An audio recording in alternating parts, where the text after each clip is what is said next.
यहाँ भगवान ने सांसारिक अति निकट के संबंधियों की याद दिलाकर यह जानना चाहा कि देखें गोपियों के मन में उनके प्रति मोह या उनसे भय है या नहीं।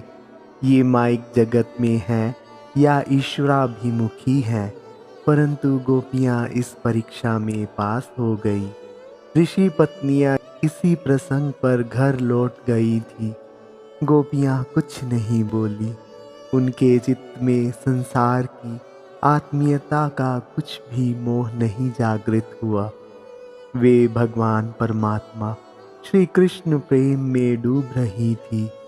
चांदनी रात की सुंदर शोभा देखकर गोपियों के मनों में श्री कृष्ण प्रेम जागा था। यह जागृति लौकिक थी या दिव्य, इसी को जांचने के लिए भगवान ने फिर कहा, तुम रजनीश की रश्मियों से रंजित और यमुना जल के स्पर्श से शीतल मंद मंद पवन की गति हिलते हुए नव पल्लवों से सुशोभित एवं कुमुद कुसुम मंडित मनोहर इस वृंदावन की शोभा देख चुकी। अब हे सतियों, देर ना करो, तुरंत ही ब्रज लौट जाओ और अपने अपने पतियों की सेवा करो। देखो, बालक और तुम्हारी गायों के बछड़े रो रहे होंगे, जाकर दूध पिलाओ और गायें दूहो। सती स्त्री के लिए पति सेवा से बढ़कर और कौन सा महत्व का कार्य हो सकता है। भगवान ने सती संबोधन करके पतियों की याद दिलाई। माता को पुत्र एवं ग्वालिनों को गो बछड़े बड़े प्रिय होते हैं।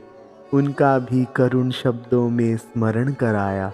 इनका मन पति पुत्रों में है या सबसे विरक्त होकर केवल मुझ भगवान में है, यह जानने के लिए भगवान ने इतनी बातें कही। गोपियाँ अब भी कुछ नहीं बोली। अब की बार अपने बाह्य सौंदर्य की महिमा दिखलाकर यह जानने के लिए कि ये केवल सौंदर्य पर ही मोहित है या मुझे ईश्वर समझकर आई हैं, भगवान ने कहा, यदि तुम मेरे स्नेह के कारण आसक्ति चित्त होकर मुझे देखने आई हो तो कोई दोष की बात नहीं, क्योंकि मुझको देखकर सभी प्राणी प्रसन्न होते हैं। परंतु हे कल्याणियों, पति और उसके बंधुओं की निष्कपट भाव से सेवा करना तथा संतान का पालन पोषण करना ही स्त्रियों का परम धर्म है।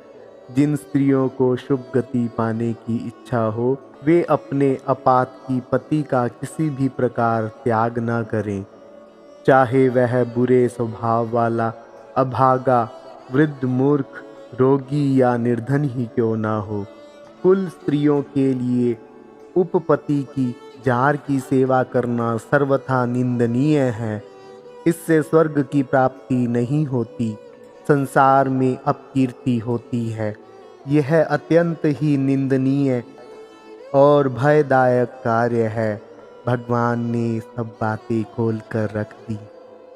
यदि मुझको मनुष्य मानकर कामाभिलाषा से आई हो तो नरकगामिनी होगी, संसार में अपयश होगा, क्योंकि यही वेद धर्म है। इस उपदेश से भी गोपियाँ नहीं हिली।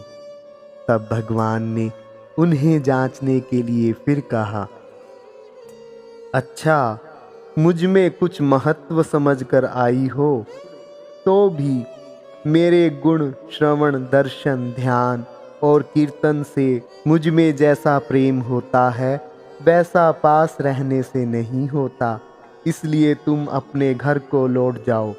ऋषि पत्नियां इसी प्रकार की बातें सुनकर लौट गई थी, परंतु गोपियां नहीं लौटी। ऋषि पत्नियों ने भगवान श्री कृष्ण को तो भगवान जान लिया था, परंतु घरों में उनकी ममता थी। गोपियां संसार से सर्वथा वैराग्यवती और भगवान की महिमा से पूर्ण परिचित थी। गोपियां इस बात को जानती थीं कि भगवान समस्त जगत की आत्मा है और हमारे पतियों के हमारे पुत्रों के सबके एकमात्र आत्मा है। जगदात्मा भगवान में जारपने की कभी कल्पना भी नहीं हो सकती।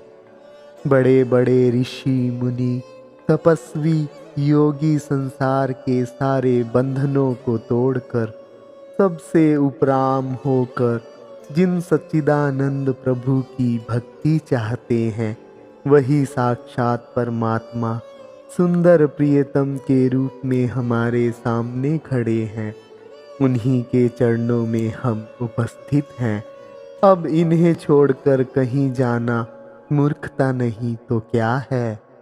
अतः प्रेममयी गोपियाँ आँखों में आंसू भरकर प्रणय कोप के कारण गदगद हुई वाणी से बोली, हे सर्वव्यापक, आपको ऐसे कठोर शब्द नहीं कहने चाहिए।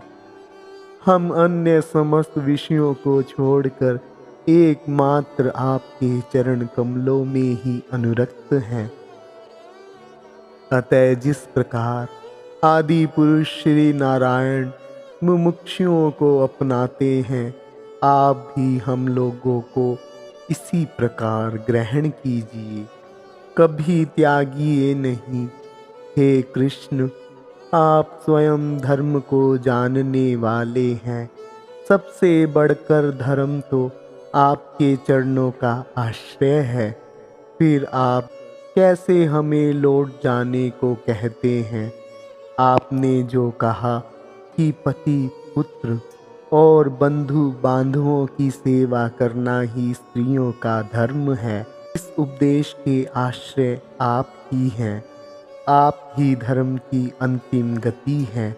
पति पुत्र आदि समस्त देहधारियों के आप ही प्रिय बंधु और आत्मा हैं। निश्चय ही आप केवल यशोदा के पुत्र नहीं हैं, बल्कि आप समस्त देहधारियों के अंतःकरण के साक्षी हैं। हे सखे, ब्रह्मा जी की प्रार्थना से आपने संपूर्ण जगत की रक्षा के लिए यदुकुल में अवतार लिया है। हमें छलिए नहीं, आप साक्षात परमेश्वर हैं।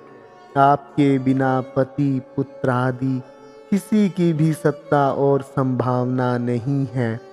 सबके आश्रय, सबकी गति, समस्त धर्मों के अधिष्ठान, ईश्वरों के ईश्वर आपको छोड़कर हम कहाँ जाएं और क्या करें।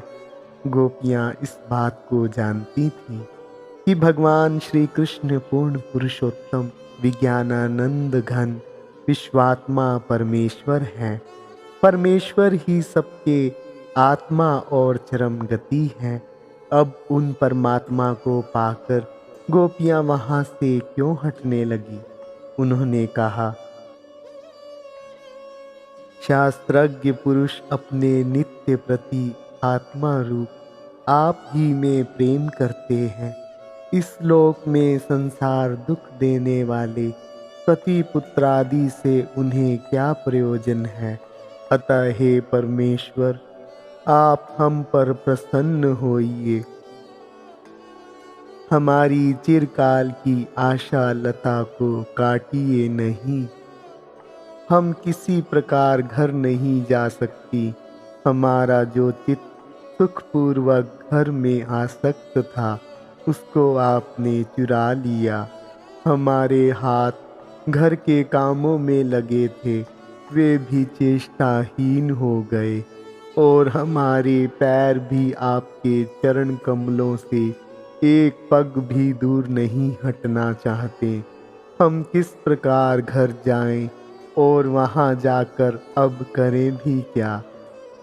भगवान ने भक्त की परीक्षा की।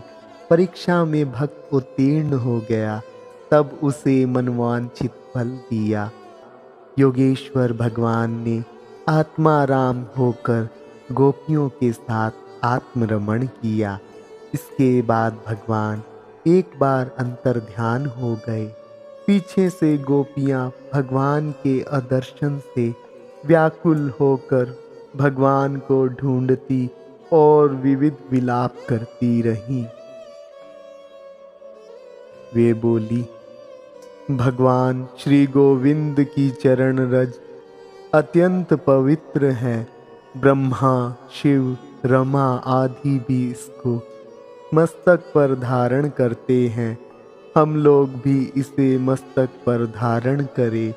यूं कहते कहते श्री कृष्ण में तन्मय होकर श्री कृष्ण की सी लीलाएं करने लगी। तदंतर पुनः भगवान ने प्रकट होकर प्रत्येक के साथ एक एक अलग अलग बनकर रास किया। भगवान ने योग माया को आश्रित करके रमण की इच्छा की। आत्मा राम होकर रमण किया। कामदेव को भी मोहने वाले आप्त काम, सत्य काम, पूर्ण काम, योगेश्वर आदि शब्द आते हैं, जिनसे यह सिद्ध होता है कि भगवान की यह लीला परम दिव्य थी। इसमें लौकिक काम गंध को जरा सा भी स्थान नहीं है।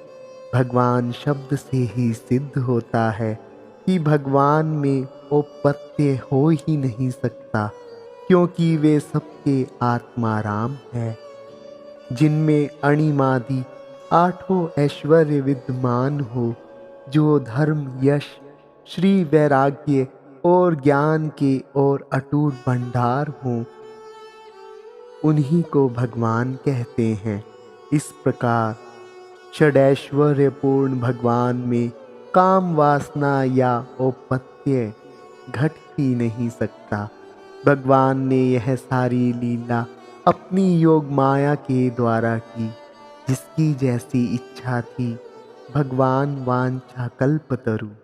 भगवान की योग माया से उसे वैसा ही प्रतीत हुआ। योग माया भगवान की अपनी दिव्य नित्य शक्ति है, जिसके प्रभाव से ही निसंग भगवान सृष्टि, स्थिति और प्रलय की लीला करते हैं। इंद्रजालिक जिस प्रकार अपने इच्छा अनुसार दर्शकों को मोहित करके मनमानी घटनाएं उन्हें दिखाता है, इसी प्रकार भगवान ने योग माया से लीलाएं की। राधिका जी योग माया का स्वरूप थी। योग माया के दूसरे एक स्वरूप को पहले भेजकर कंस को संदेश दिलाया था, और उसी योग माया के द्वारा ब्रज में भगवान ने दिव्य लीला विलास किया।